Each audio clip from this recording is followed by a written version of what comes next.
Good evening, everyone. I would like to call to order the meeting of the Bucks County Intermediate Unit Board of Directors for March 17th, 2026. Could we all please stand for the Pledge of Allegiance? I pledge allegiance to the flag of the United States of America, to the republic for which it stands, one nation, under God, indivisible, with liberty and justice for all. These are the amazing adults in our WOW program in Upper Bucks County, the bakers of our delicious baked treats. Yes, and thank you. And I know that I believe everyone got an email with the newest offerings. Is that correct? Yeah, and I'm always happy to be your WOW hookup, right? Like if you need me to drop it off, pick it up for you, I'm happy to drive up to Upper Bucks County for you and get the delicious cakes, cookies, and desserts that they prepare. Yes, and please let Dr. Oppen know. And I believe we're going to be taking a trip up there. Yeah. And I'll be checking out the all the wares. And again, this Sampling the wares, right? this year, I'll do more than sample. But this year we they normally have like chocolate chip cookies or snickerdoodles, but this year they got some really kind of interesting pies and cakes. And also, if you get a chance, go look through that email. And again, what I find is at Bristol we have what they call the Warrior Cafe, which is a group of similar young men and women ages 19 to 22 who serve coffee to the staff every morning. And the last time I got some stuff and brought to them, it really went over, and it really exposed the WOW program to all of our staff. So that might be an idea if you have a similar type of setup in your own district, or even if you want to buy them for the office staff. That it's really a nice thing, and I guarantee you they won't need to contact you the next time. They'll go right to the WOW program. So with that being said, Michelle, how about a roll call? All righty, Mr. D'Angelo, Here. Mr. Hollowell, I am here. Mr. Morgan, Miss Sheehan, Miss Stern, Here. Mr. Waldorf, Present. Ms. Winters, Here. Mr. Wers, Here. Ms. Walbeezer, Here. Mr. Godikson, Present. Ms. Foley, Present. Mr. Reimers, Here. Ms. Khan. Here. Okay, we have a quorum of 11. All right. Good stuff. Okay, we did have an executive session prior to this meeting, and we met to discuss some personnel, real estate, and security related matters. Okay, we're going to start off with item number 2, and that would be the presentation of the auditor report. Yes, so Matt Weed, who is a manager with Mally, is here to talk about our 24-25 audit. Matt, there's a button there. If you push it, it'll turn green. Perfect. Thank you, sir. Thank you for having me this evening. I don't know how I'm going to be able to top cookies and pies and everything that you were just talking about, though, but You can buy them, Matt. That's what you can do. that's what I'll do. My name's Matt Weed. I'm from Mally LLP. I'm your auditor. Chris Herr is the partner on the engagement. You might know who he is because he does have other districts in Bucks County that are his clients. So I'm going to go over the financial statement audit results first. The intermediate unit had an unmodified clean opinion. This is the best opinion that you can get as part of the audit process. This means 3 things. 1, that it's free of material misstatement. There's no scope limitations. Everything that we asked for from Allison, Emily, Teresa, and their team, we got. And it's in accordance with the United States generally accepted accounting principles. Next, we have the uniform guidance audit results. This is the single audit of federal funds. It was also an unmodified clean opinion. There were no significant deficiencies or material weaknesses identified. There were 3 programs tested this year: the IDEA Special Education Funds, the Medicaid cluster, and the Head Start cluster. The IU's considered a low-risk auditee because they have timely filings and they haven't had any audit findings over the past 2 years. and there were no findings or question costs. On the next page of the handout, we have the significant accounting estimates. The first estimate is capital assets, depreciation, and accumulated depreciation. The cost basis of the assets was 31.6 million, depreciation being 2.4 million, and accumulated depreciation of 18 million. The expectation for district and intermediate unit clients is that their life on their assets falls within 40 and 60%. The IU falls within these trends at 57%. Next, we have the net pension liability. This is Bucks IU's part of the Peasers retirement pie. Their 2025 balance was 177.7 million, and 2024 was 181 million. This had a $3.3 million decrease overall. This decrease was due to the whole consortium of Peasers as a whole. The IU's piece of the pie was relatively consistent. So the overall liability went down. So that's why the IU's liability went down. Next, we have the net OPEB liability, which is other post-employment benefits. This is also part of the Peasers pie, which was relatively consistent at 10 million for 2025 and 2024. Next, we have compensated absences. This is how paid time off is recognized. Please note that GASB 101 was a new accounting standard in the year, which changed how PTO was recognized. The old GASB 16 standard was based off of termination payouts solely at retirement. And the new standard has to do with the termination payouts as well as usage in the near future. The 2025 balance was 6 million and the restated 2024 balance was 5.6 million. Last, we have GASB 87 leases. 2025 was 8.6 million and 2024 was 6.5 million. This $2.1 million overall increase was due to new agreements for fleet vehicles and property agreements for classroom space. On the last page of the handout, we have the revenue composition of governmental funds. Total governmental fund revenues for 2025 were 221 million and 2024 being 205 million. This was a $16 million increase overall. This is broken into three buckets: local sources, state sources, and federal sources. First, I'll talk about local sources. 2024 balance was 94 million, reflecting an $11 million increase to 105 million.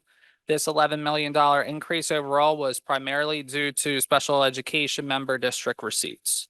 Sorry to interrupt, but are we supposed to see something or is just to follow along on the board docs? It is available in board docs. It is item 2A. Thank you. Mr. Waldorf, to your point, there is no presentation here locally. Thank you. So next we have state sources. 2024 balance was 72 million and 2025 balance was 80 million, reflecting an $8 million increase overall, primarily due to PA Department of Education subsidies for transportation and early intervention services. Last, we have federal sources, which was 40 million in 2024 and 36 million in 2025. This was the one line item that had a reduction of 4 million in total. And this was due to ARPA ESSER and EANS monies were being used up, coming to an end as the COVID-19 pandemic has since subsided. And also medical access funds were used in a higher volume in 2024. Next, we have the expenditure composition for the governmental funds. Overall expenditures for 2025 were 219 million and 2024 were 201 million. This was a 17 million increase overall. This is broken into three buckets: instruction, support services, and other expenditures. First, I'll talk about instruction, which was 106 million in 2024 and 115 million in 2025. This $9 million increase was primarily due to payroll costs related to special education services provided by the intermediate unit. Next, with support services, 2024 was 87 million, 2025 was 98 million. This 11 million increase was primarily due to payroll costs across the various support functions as well as transportation contract costs. Last, we have other expenditures. They were consistent for 2024 and 2025, and these costs are related to non-instructional expense services, capital items, and lease payments, and other miscellaneous items under that nature. Thank you for allowing me to present this evening, and let me know if you have any questions, and please let me know where I can get some cookies and pie.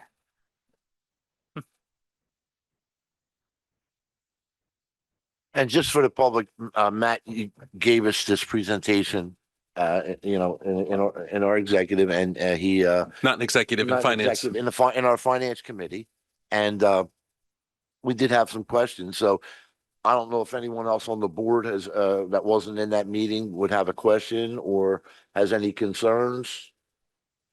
And with that, Matt, thank you. And like I said, before you leave, you can go get an order form down from Dr. Hoffman, and when we go up, we'll pick it up for you, and we'll let you know when it's ready for the cookies. All right. Okay, excellent. Take care. Stay safe, everyone. Thank you very much. Thank you very much. Safe travels. And thank you to our business office for another fantastic audit. So I know that several of them are here, and obviously the leader sitting at the table. Well, thank you. It's definitely a team effort. Yes, thank you so much. Okay. Let's move on to item number 3. Public participation. Karen?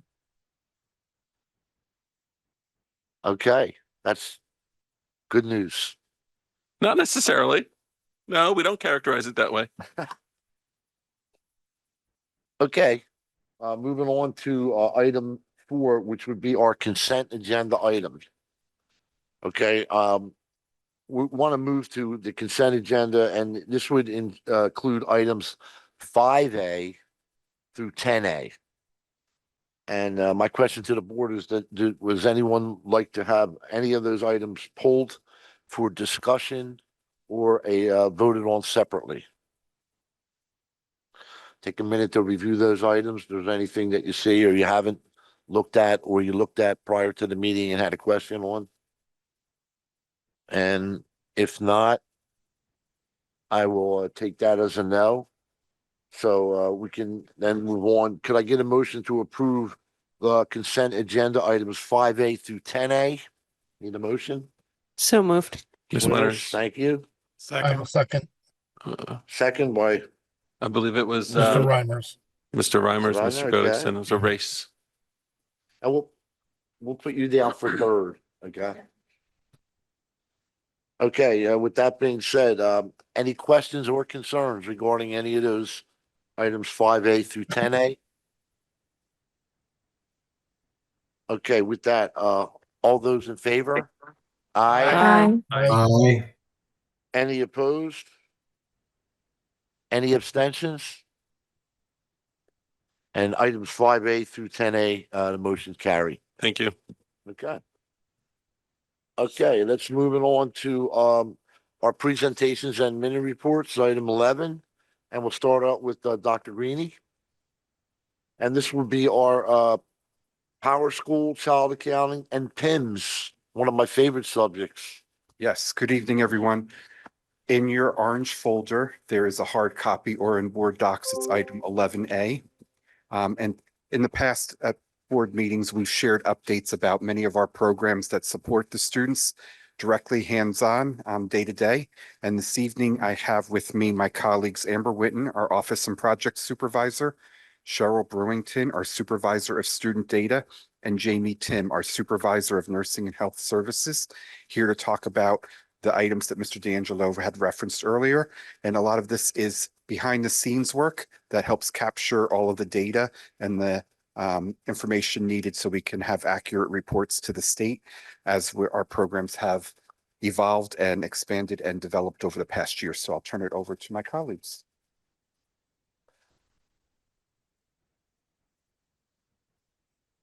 Good evening. So Power School is our student information system that we use to capture our student data.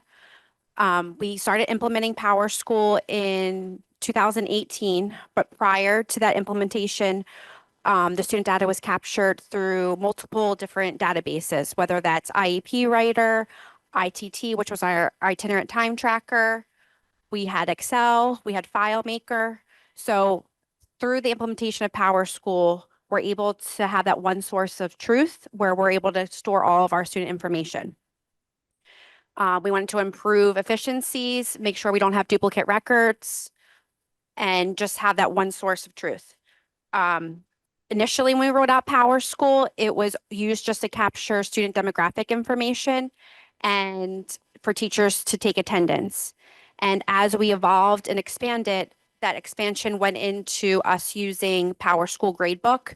So that way teachers could capture grades, so that way we could generate report cards and have transcripts to be able to provide to our school districts. And then because Power School was made for a school district and us as an educational service agency, we had to work with the product tailoring team at Power School to make customizations. And through our customizations, we're able to capture billing, which is the type of support that we're billing our districts for, whether we're billing for a one-to-one nurse, a one-to-one para. And also we started, we took itinerant time tracker and we incorporated into Power School by having the teachers create their schedules in Power School and capture student service logs for our related services, which is for occupational therapy, speech, physical therapy. And most recently, we implemented the health module at the beginning of the 25-26 school year. So now Jamie's going to go ahead and give us more information about the health module.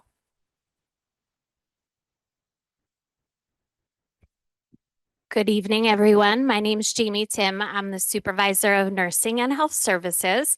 And just this school year, we started with the health management module with Power School. And it has provided us a program where we have centralized health records where we can securely store immunizations, screenings, healthcare plans, all in one system. It provides us with efficient documentation, allowing nurses to maintain their daily logs, track medication inventory, and manage the health office visits. This has provided us with improved care coordination, monitoring students' health plans and medical alerts so that the teachers can also view them and have their key health information for their students in their classrooms. Our comprehensive health tracking has been enhanced as we're able to track state physicals, dentals, and state health mandated screenings to support the overall wellness of students. And then also it's enhanced our reporting with the required health data for districts in terms of immunizations, physicals, dentals, and then also Department of Health reporting, and then also our state SHARS reports. Do you have any questions for me? No? Thank you. Have a nice day.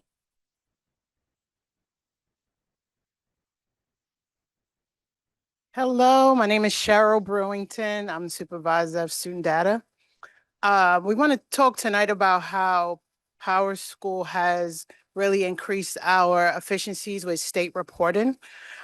So Power School, prior to Power School, excuse me, there, as Amber mentioned, the different systems we used were many. And so when it came to state reporting, there was a large effort to pull that information together and then prepare it to present to the state for that green check that we live for. With Power School, we've been able to put all of those systems together, allow access to the different supervisors, coordinators, student data team who enter this information that is very vital, but also at times very volatile. So it changes a lot and often. So Power School has allowed us to keep up with these changes and to conduct our reporting in real time, presenting current information on our students. Another enhancement that Power School has presented for PIMS reporting is the time-consuming reconciliation. So with Power School and our host, which is CLIU, They are very good at keeping our state reports compliant. So there's a lot of changes to rules and mandatory information that happens sometimes actually overnight. And Power School is able to keep our compliance reports up to date, allowing us to pull that information out of Power School with, at the click of a button, fulfilling those state requirements. The importance of PIMS being correct and our numbers being as real time as possible is that it directly affects the funding that we get from PDE as a part of these reports. So the fact that all departments can have a level of access to ensure the information is correct, to correct the information, and then for us to be able to extract that information and then present it to the state is very important and has been done very efficiently. It is constantly being addressed to happen better. The customizations that we've added to our Power School has been trailblazing for other IUs and even school districts to support them in their state reporting, but also in their billing to the districts as they are able to see the minutes of their related service staff, as Amber shared, or even the real-time enrollment of their students. So we are very excited about all the things coming from Power School and what it already does to help our state reporting be efficient. Thank you. Oh, any questions? I'm sorry. I just want to thank all three of you because, and you mentioned about PIMS and about accuracy, and it's not a thankless job, but it's such a critical job because nothing that we do, everything that we do at the IU is we have to charge out or we have to, and so all those numbers have to really be accurate. And I know working with PIMS goes back how many years, and it's old technology, it's old platforms, and it's really critical. And it's interesting that you guys speak after we just got a very good bill of a review from our auditors, because everything that you do affects how chargebacks and how money flows. And so it might seem like a thankless job, but it is a really critical thing. And it's really nice to know that you guys are leading. You're on the forefront. You're on the cutting edge of, because I know from my district, I was trying to look at, here's an example. I was trying to look at the state spreadsheet, how we get our money, right? And there's column after column and this and that. And then there's these enrollment numbers. And I said to my business director, where do they come from? PIMS. PIMS, yeah. And so everything that you do is really kind of validating, and it does, like you say, working with our school district. You actually help our school districts, because I know when Allison and when they go to try to reconcile, hey, some of the districts are unsure. They might have bad data. So it's totally critical to get it right. And so that everybody pays for what they owe and everybody gets paid for what they've services that we provided. So I just want to thank you guys for taking the time to come out. And like I said, it's good to know that you guys are leading the way. Thank you. Thank you.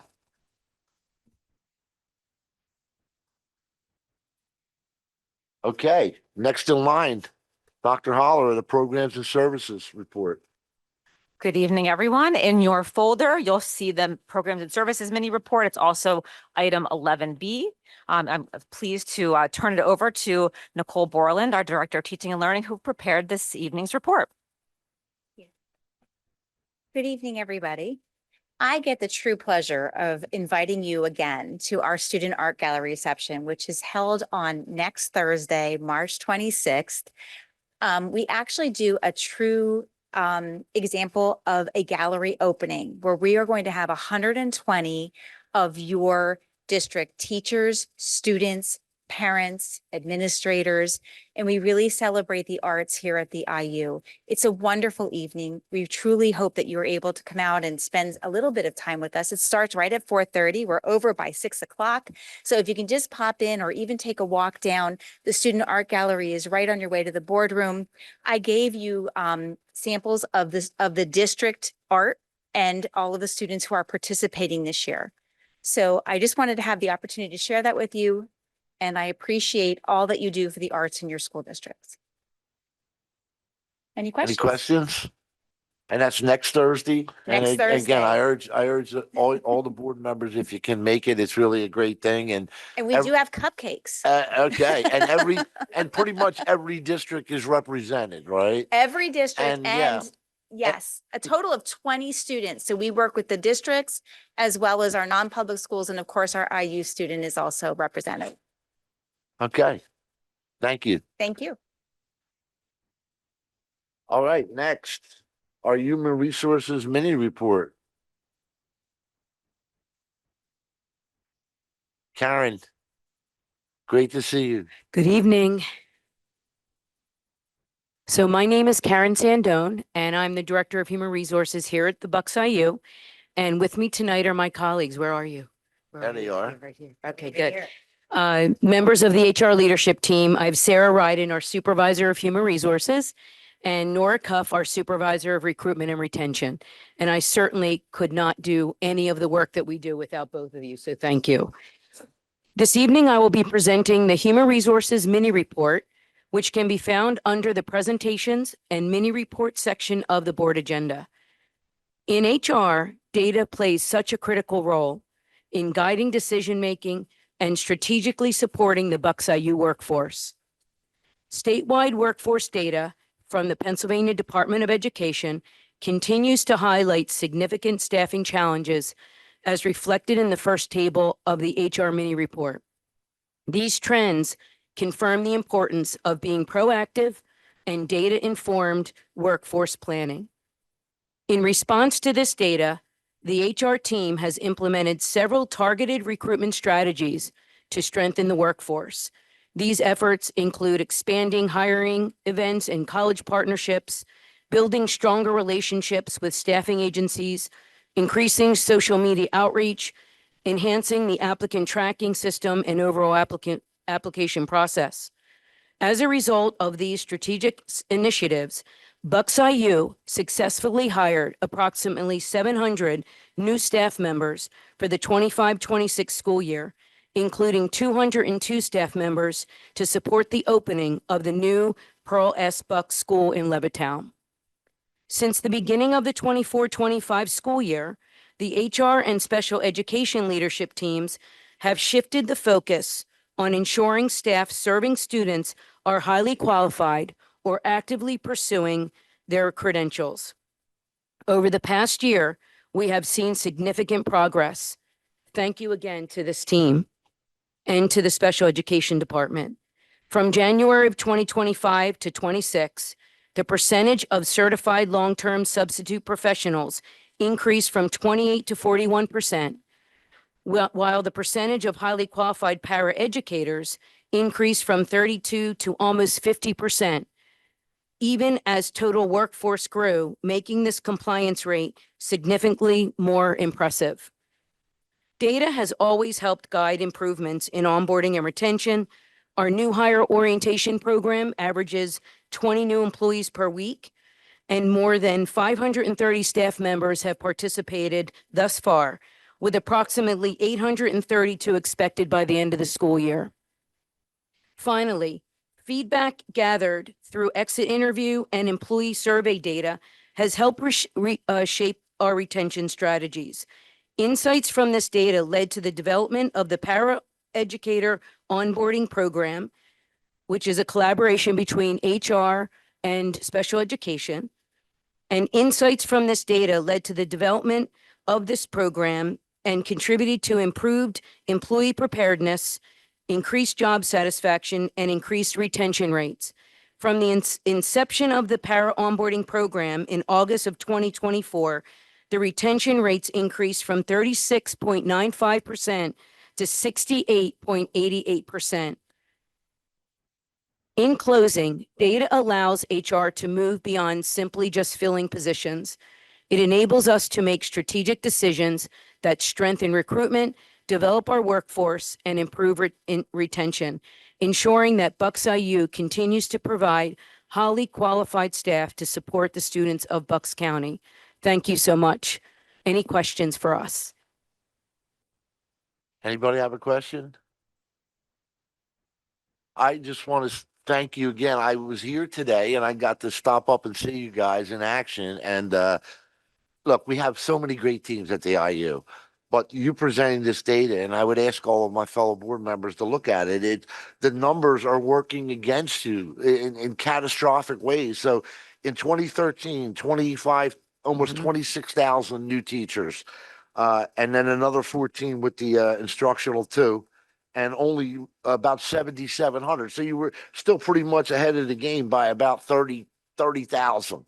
Now, even going back to 23, there are only 7,500, and then that's all across the state of these new people becoming teachers. Yes. Yet, you know, and I know every one of our districts is having big problems, teachers, qualified aides, and you guys have hit the right, using the data, have kind of found the path to do it.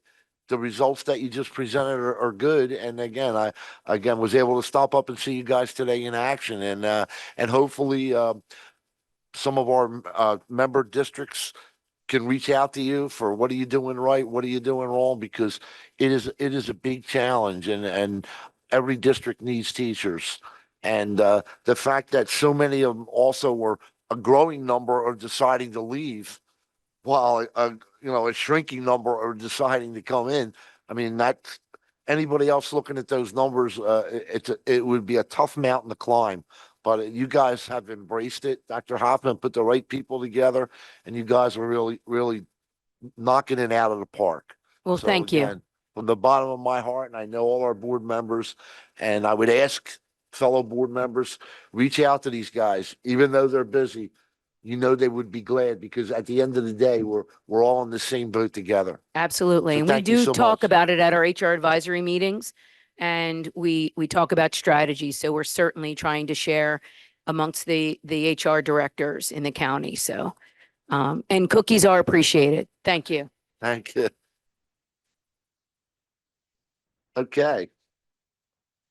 Now, Dr. Hoffman, is that we wind our way down to your report? I'm always in the unenviable position of going after the amazing mini reports, which I wouldn't have it any other way. And so I'll be brief tonight as usual and just point out in your folders and online in board docs, you have several things. In your orange folder in particular, you see the intern of the month from our project search team. Mr. D'Angelo visited actually today over at Project Search at the county. If any board member would ever like to go visit any IU program, including Project Search, please let me know. I'm happy to coordinate that. You'll see, of course, the press releases that we share with you, with the media, with our superintendent team about Driver Appreciation Month, as well as the celebration of the Bucks IU serving adults with disabilities now for 5 years. Our sequel program is 5 years old. Incredible. That's an example of the intermediate, to your point, Mr. D'Angelo, and to the point of many board members tonight, responding to changes in the market, if you will. What are the needs of the families in Bucks County? What are the needs of the school systems in Bucks County? And what can we do to grow and innovate and always stay relevant? The third and final press release that you see in there recently is Christina Mulhern, one of our amazing employees, team members here at the Bucks County Intermediate Unit, being recognized actually as the Pennsylvania Apprentice of the Year, which is no small feat. So we congratulate her. That's not just for education. That's like literally for the whole state of all the apprentices. So that's a major, major accomplishment. And actually, it's obviously her accomplishment individually, but it's also the accomplishment of the Intermediate Unit 1 for having these kinds of grow your own programs available to our staff, which is, to your point, a tribute to the amazing people that work here that build and support these programs.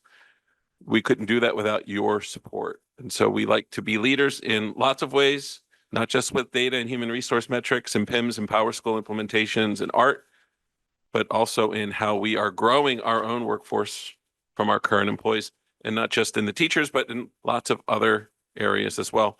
The awesome news is there. The awesome news is always a compilation of our social media posts, Monday Moments, and other daily IU posts. Lots of great things in the awesome news that you can find. We always share these with the superintendents as well. If you subscribe to the IU or you follow us on social media, you see these daily. I challenge any board member to beat Mr. D'Angelo to liking a post. He's always apparently the first to like an IU post. Not the only, but always the first. And you're very proud of that, I believe. And so I challenge any board member to take that title away from him and make him work for that First Like. And then, of course, the legislative report is in there, as well as some letters that we've sent, one letter that we've sent to the legislative delegation on behalf of the superintendents. And so, Mr. D'Angelo, that concludes my report. Okay, and just to follow up on a couple of things, I had the privilege and honor to go to the drivers and aides appreciation. It was at the Fab Lab. Yeah. And again, so many great employees. What a great team. And I had a great time. Met a few of people from Bristol that served the kids of Bristol, but also I met some of the newest drivers. And I got to tell you that the way that the veteran drivers embraced the new drivers, and really, like, right from day one, it's like a family. And they realize that many of them are the first people that our kiddos see in the morning for school, and they're the last people that you see before they take them home. And you can sense by being in the room that I always say it, they're happy people, and you're only happy if you love your job. So I just want to say thank you for inviting me to that. And then just going on to talking about our apprentice that won the award. So here's what's really great about it. She wins the award, and she's at Pearl S. Buck. And a year ago today, Pearl S. Buck Didn't was exist. an idea, Yeah. right? It was a hope. And through a lot of hard work, and I can remember saying, Dr. Arnold, well, what's it look like? What's the timeline? Well, maybe we'll have 6 classes, 8 classes in the first year. And I think I could say that Pearl Buck is pretty much full. Pretty much, yes. Pretty much full. Pretty much full. And to have in that place that didn't exist a year to come from it is, well, we have many, many good ones. For this young lady to receive this award is really, really impressive. And it says a lot. So I just wanted to bring that up. And finally, today, I was here today, got a chance to walk around and see all the great people that work at the IU. And so on my way out, Dr. Arbor says, wait, come here. Here's a room, and it's a new employee orientation. He says, come on, come in. So I go in, and wow, I see maybe 14 or 15 new people across all the different programs and services and whatever. And I saw people that were happy, people that want to come to work, and people that already recognized before they even started their first day that they're working for one of the premier places to work for.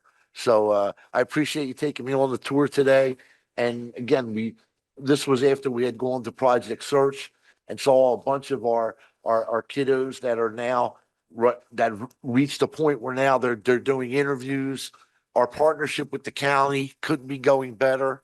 And I believe that the Project Search will have a dinner in May. I know we're reminded of it, but I encourage all of you guys to come. And it's a great time to meet with the kids that are in the program and to meet with their parents and to see all the good things that we're doing. So again, thank you for this great report. And I will pass the baton now to Rebecca. And I know she's got a lot of good things to tell us.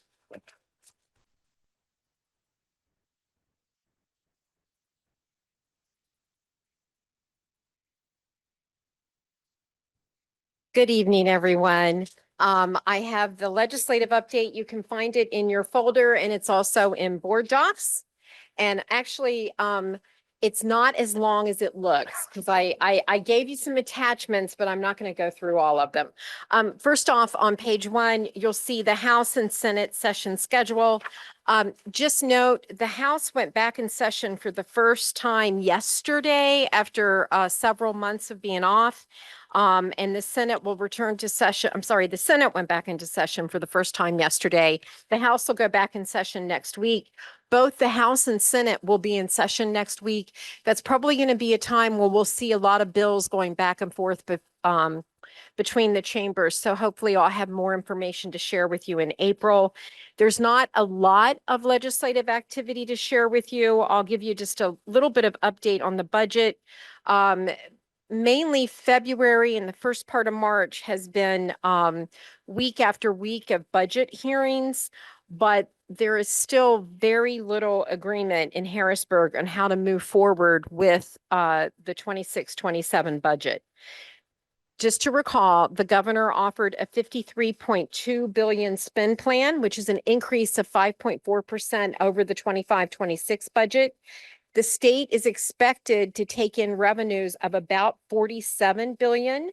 And then that difference, the governor is proposing to be funded by taking approximately 4.58 billion from the state's rainy day fund, and then additional revenue of approximately 2 billion from taxing skilled games and legalizing cannabis. We talked last month about the fact that those two items were non-starters in last year's budget, but he's introduced them again. And they still seem to be very partisan, with Republicans saying that these revenue streams are off the table. Republicans are also saying that they are not interested in using that much of the state's rainy day fund, because they point out a structural deficit will then exist for future years with no reserves left in the rainy day fund to fund the budget. So what does that mean? It means our budget battle has just now begun. I gave you a quote from Representative Jordan Harris from Philadelphia. He's chairman of the House Appropriations Committee. And last week he just came out and said, if you're not providing the revenue necessary, and if you won't vote for those things, then we have to start cutting. So I think we have to be prepared to see some of that. Lawmakers continue to say it's a negotiation process. And just keep in mind, it took 130 extra days to negotiate last year's budget. So I'm not sure what we're going to see this year. We'll just have to stay tuned.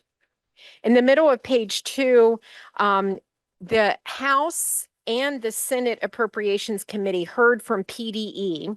On Tuesday, March 3rd, PDE testified on the governor's budget before the House Appropriations Committee. And on Thursday, March 5th, PDE testified before the Senate Appropriations Committee. I gave you a very detailed summary of those budget hearings that were prepared by PASBO. So that's attached to the legislative report.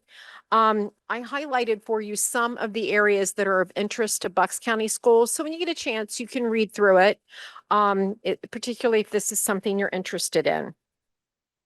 Finally, at the bottom of page 2, understand that Governor Shapiro last week announced that he is considering whether Pennsylvania will opt into the new federal program that gives students scholarships for private and public school expenses. It's called the Education Freedom Tax Credit Program. It was signed into law by President Trump on July 4th, 2025. It permits donors to receive federal tax credits of up to $1,700 for individual filers and $3,400 for joint filers if they contribute to nonprofits that issue scholarships for education-related services. This is the first federal tax scholarship program. It was created through the One Big Beautiful Bill Act, and governors of each of our states must decide by January 1 whether or not they will opt into the program. The program provides taxpayers with a mechanism where they can donate to to a scholarship granting organization.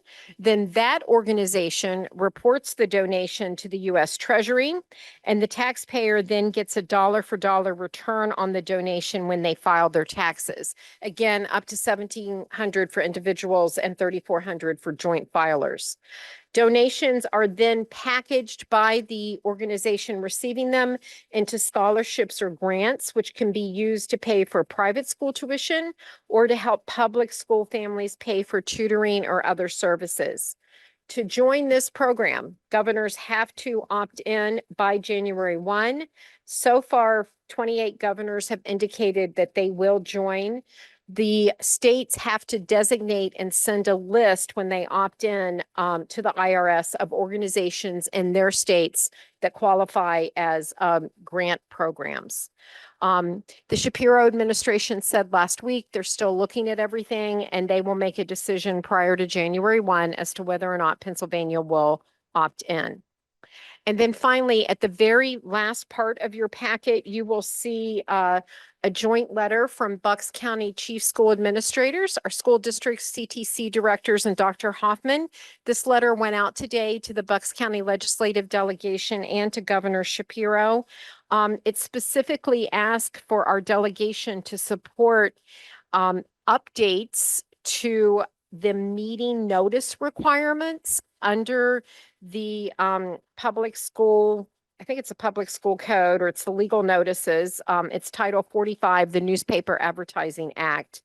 And organizations are really banding together to try to get that updated to allow these notices to be placed on public websites rather than always having to go through printed newspapers, which are becoming harder and harder to find in local areas, and also to meet the deadlines required for the public meeting notices.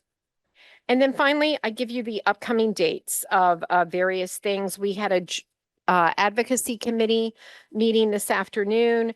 The PAIU Day on the Hill is Tuesday, March 24th. I know a couple of our board members are going to be joining us for the Day on the Hill. So thank you. We look forward to that. PSBA has their Spring Advocacy Day on May 4th, and PASA and PASBO have their Advocacy Day on Tuesday, May 5th.